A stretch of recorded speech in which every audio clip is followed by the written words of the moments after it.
Praise the lord. నా జీవితంలో జరిగిన చిన్న సందర్భాన్ని మీతో పంచుకోవాలనుకుంటున్నాను. నా చేతి మీద ఉన్న ఈ బర్డ్ మీరు చూస్తున్నారు. అది నా చేతి మీదకి ఎక్కినప్పుడు ఎక్కించుకోవడానికి ముందు నేను చాలా భయపడ్డాను. ఎందుకంటే దాని గోర్లు చాలా షార్ప్గా ఉన్నాయి. ఎక్కడ గుచ్చుకుంటాయో అన్న భయం. తీరా చెయ్యెక్కిన తర్వాత అది ఏమన్నా చేస్తాదేమో అన్న ఒక భయం. నిజంగానే ఒక చిన్న పక్షి కేవలం చేతి మీద వాలడానికి ఇంత భయపడితే నిజంగా దానియేలు ఆయన ఎంత ప్రార్థనాపరుడై ఉంటే సింహాలలోనే ఆయన ఎంత ప్రశాంతంగా నిద్రపోయాడు అసలు. నిజంగా బైబిల్ని చదువుతాం కానీ వాళ్ళ యొక్క జీవిత అనుభవాల్ని మనం ఎందుకు గట్టిగా పట్టుకోలేకపోతున్నామో అర్థం కాదు. ఒక చిన్న పక్షి అది చేతి మీద వాలింది, కొంచెం సేపు ఉంది. దాని యజమాని దాన్ని ఎదురుగా ఉన్నాడు కాబట్టి నన్ను ఏం చెయ్యదు, అది నాకు తెలుసు.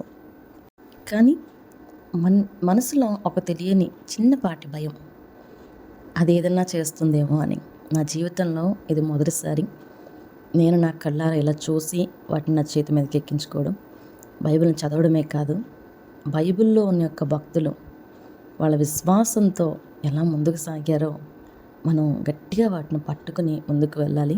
నాకైతే చాలా సంతోషంగా ఉంది. దేవునికి మహిమ కలుగును గాక. ఆ బర్డ్ నా చేతి మీదకి ఎక్కిన తర్వాత నా చేతికున్న వాచీని తన యొక్క ముక్కుతో దాన్ని కట్ చేసింది కూడా. ఆ ముక్కుతో లాగడం వల్ల నా వాచీ కూడా చిన్నగా డ్యామేజ్ అయ్యింది. ఆ వాచీని చాలాసేపు అది విడిచిపెట్టలేదు. దాని ముక్కు కూడా చాలా పదునుగా కూడా ఉంది. నిజంగానే కళ్ళెదురుగా చాలా దగ్గరగా చూడడం అంటే చాలా సంతోషం కదా. ప్రభువు నోటి మాటతో కలుగజేసిన సృష్టి ఎంత పెద్దదో కదా. అందులో ఈ పక్షి చాలా చిన్నది. ఒక చిన్న పక్షిని చూసినందుకే ఇంత తృప్తయితే సర్వలోకాన్ని కలుగజేసిన సర్వేశ్వరుడు నా కోసం సిద్ధపరిచిన పరలోకం ఇంకెంత సుందరంగానూ ఇంకెంత వైభవంగానూ ఉంటుంది కదా. ఆ చిన్న పక్షి ఎంత అందంగా ఉందో చూడండి. ప్రభు మాటతో కలిగిన పక్షి దానికే అంత అందాన్ని ఇస్తే మరి మన జీవితం